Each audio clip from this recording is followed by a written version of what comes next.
Hello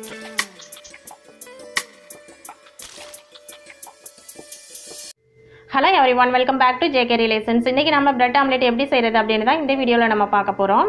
வாங்க வீடியோக்குள்ள போகலாம். பிரெட் ஆம்லெட் செய்யறதுக்காக நான் இன்னைக்கு 3 முட்டை எடுத்து வச்சிருக்கேன். ஃபர்ஸ்ட் இந்த முட்டை எல்லாத்தையுமே நல்லா பீட் பண்ணிக்கலாம்.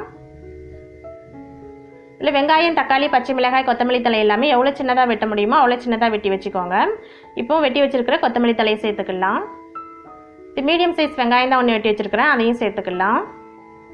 சின்ன தக்காளியில பாதி தக்காளி வெட்டி வச்சிருக்கேன், இது அதையும் சேர்த்துக்கலாம். மீடியம் சைஸ் பச்சை மிளகாய் ஒன்று வெட்டி வச்சிருக்கேன், அதையும் சேர்த்துக்கலாம். இப்போ இதில் அரை ஸ்பூன் மிளகாய் தூள் சேர்த்துக்கலாம். ஒரிஜினல் மஞ்சள் தூள், அதனால 1/4 ஸ்பூன் மஞ்சள் தூள் சேர்த்துக்கலாம், அப்போ தான் கலர் வரும். அப்புறமா அரை ஸ்பூன் உப்பு சேர்த்துக்கலாம். இப்போ இது எல்லாத்தையுமே நல்லா மிக்ஸ் பண்ணிக்கலாம். இப்போ நல்லா மிக்ஸ் பண்ணியாச்சு. பிரெட் ஆம்லெட் ரெடி பண்ணிடலாம். பிரெட் ஆம்லெட் செய்கிறதுக்கு நெய் அப்படி இல்லைன்னா பட்டர் யூஸ் பண்ணிக்கோங்க. நான் இன்றைக்கி அரை ஸ்பூன் நெய் தான் யூஸ் பண்ணுறேன்.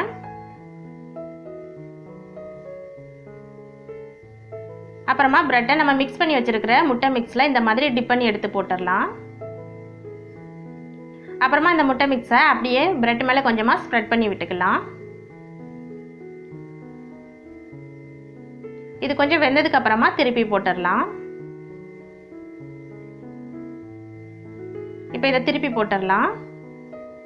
அதே மாதிரி பிரெட்டோட இந்த பக்கத்துலையும் நம்ம மிக்ஸ் பண்ணி வச்சிருக்கிற முட்டையை அப்படியே கொஞ்சமாக ஸ்ப்ரெட் பண்ணிக்கலாம்.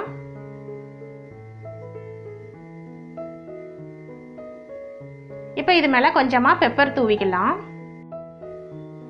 இது கொஞ்சம் வெந்ததுக்கு அப்புறமா திருப்பி போட்டுடலாம். இப்போ வெந்துருச்சு, திருப்பி போட்டுடலாம். அப்புறமா பிரெட் ஆம்லெட் செய்யும்போது ஸ்டவ் வந்துட்டு ஃபர்ஸ்ட்லேருந்து லாஸ்ட் வரைக்குமே லோ ஃப்ளேமில் வச்சு தான் செய்யணும். ஹையில் வச்சோம் அப்படின்னா கரிஞ்சிரும்.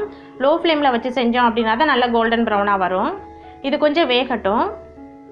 இது வெந்ததுக்கு அப்புறமா இந்த மாதிரி லைட்டாக ப்ரெஸ் பண்ணி விடுங்க, அப்போ தான் பிரெட் உள்ளே எல்லாமே நல்லா வேகும்.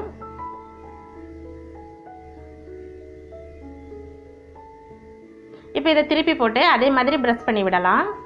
இந்த மாதிரி திருப்பி திருப்பி போட்டு ப்ரெஸ் பண்ணி விட்டுக்கோங்க. ஒரு டைம் 2 டைம் பண்ணாலே போதும்.